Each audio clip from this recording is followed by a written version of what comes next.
سلام علی ساکن کربلا، سلام علی ساکن کربلا، سلام علی ساکن کربلا، سلام علی کربلا، سلام علی ساکن کربلا،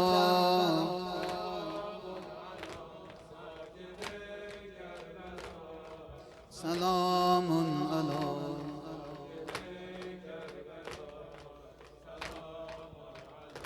ساکن کربلا. بود 40 روز اشک و عزا به یاد اسیران کرب و بلا. رسد زینب دل شکسته ز شام کنار مزار شه سرجدا. سلام علی ساکن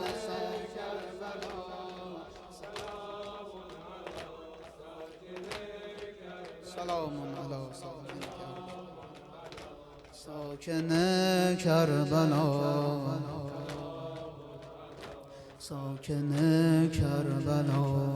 دلم غرق ماتم شده یا حسین، به ما ظلم اعظم شده یا حسین.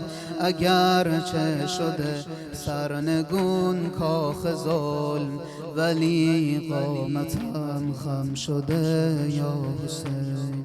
شنا از من غم زده ناله را، نیاورده ام آن گل لاله را.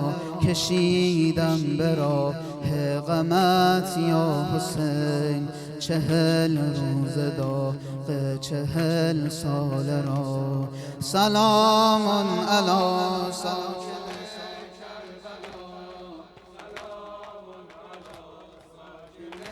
کربلا، سلام علی ساکن کربلا، ساکن کربلا.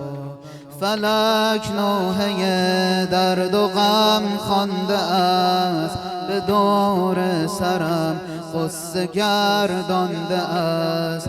مپرس از گل پرپرت یا حسین، که در کنج ویرانه جا مانده است، که در کنج ویرانه جا مانده است.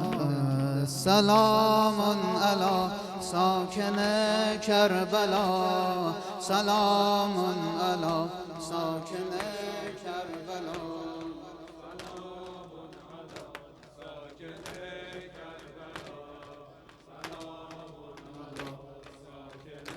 کربلا.